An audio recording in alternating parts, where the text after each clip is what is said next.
never fell out of the loop. Everyone knows who you are and cares and is willing to help you. I felt like my interest was their first concern. Hurt in a car? Call William Attar. 444-4444. Helping people. It's what we do.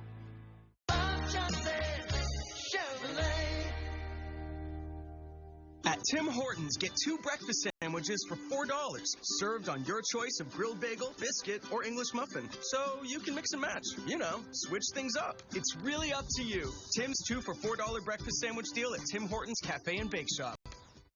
This is WHEC-TV, proudly serving Rochester. News 10 NBC starts right now. We're going to be filing an appeal. On what ground? Well, we simply don't believe there's enough in the record to establish that she was intoxicated. A city court judge charged with DWI is found guilty. She and her attorney obviously not happy about that verdict. I'm Janet Lomax. And I'm Pat Taney. A judge brought in from out of town to hear this case found Rochester City Court Judge Leticia Astacio guilty this afternoon. Judge Astacio was charged after she was found behind the wheel of her car with 2 flat tires and front end damage along 490 West. Troopers say she wouldn't explain how the damage was caused, smelled like alcohol, and refused to take a breath test. Jennifer Lukey was in the courtroom for this verdict. She has our top story. Jennifer, what happens from here? Well, Judge Astacio had her driver's license revoked for 6 months. She'll pay a $500 fine, and she'll have to install an ignition interlock on her car.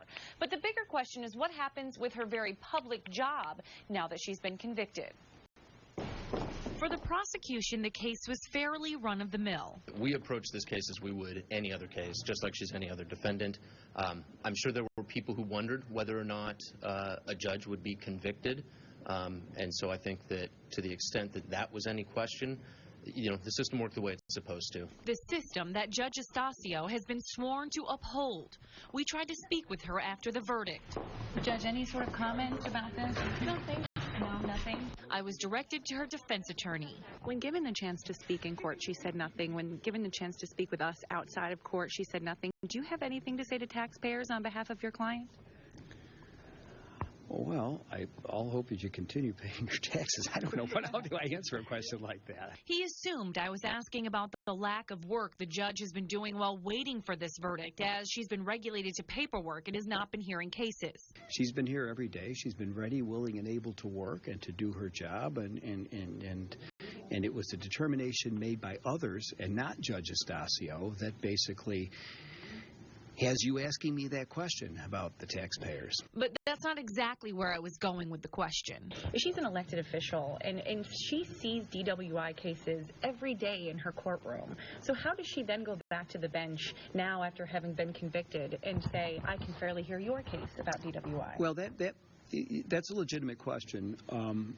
The only thing I can recall is there was a county court judge who was convicted of actually multiple DWIs. He got dry mobility impaired and ultimately a DWI. And during the balance of his term, I believe he was removed from doing DWI cases, but he continued to preside over other criminal type cases. I mean, these are decisions made by people above my pay grade. The State Commission on Judicial Conduct will ultimately decide what, if any, further disciplinary charges Judge Astacio will face. It's important to keep in mind here that commission has never disrobed a judge over a single DWI. Also important, Judge Astacio was elected to a 10-year term 2 years ago, so it'll still be 8 years before she's up for re-election.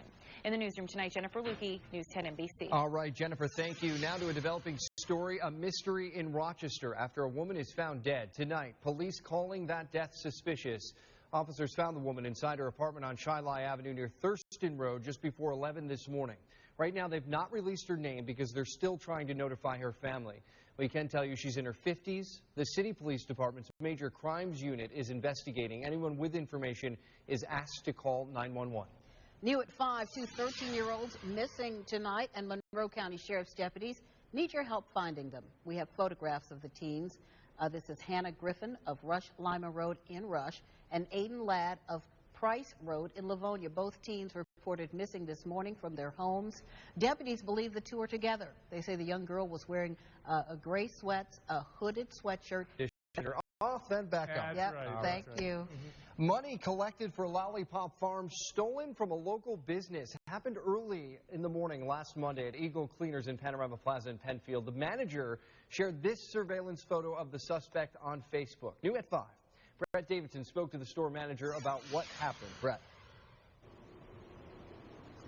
Well, Pat, it's not about the amount of money taken because, frankly, it wasn't a lot of money, but rather the idea that somebody would steal money intended for a local charity. It happened here at this dry cleaners just last week, and tonight you can help identify the thief. Take a good look. A young man with his eyes on a donation jar on the counter of this dry cleaners. He slips in and out in just 5 seconds. It's all caught on the video cameras here inside Eagle Dry Cleaners. How did it make you feel when you watch that video back, or, when you recall what happened? Makes me feel really lousy. Sandy Leeper is manager at the store in Panorama Plaza. She says it was last Monday around 5:30 a.m. The cleaners wasn't even open yet. The Leeper had propped the door to circulate the air. She says they keep a donation jar to collect money for Lollipop Farm, but never thought anyone would ever steal it. Leeper says she recalls seeing the would-be thief outside. When I first came in, I noticed that he was standing out there with a knapsack doing scratch-offs or something, which I thought was odd. Watch again. The young man clearly waits until no one is in the front of the store, grabs the jar, and quickly exits. Leeper estimates there was $25 to $30 in the jar. It's just kind of sad to hear. Ashley Zay of Lollipop Farm says that donation money could have gone to pay to spay or neuter one of the cats they have up for adoption. We're not government funded, so it really does come down to community support. So anytime this happens, it's disappointing not only to us and what we can do for the animals, but also to everybody who contributes. In the meantime, Sandy has contacted the sheriff's office and shared the photos on social media.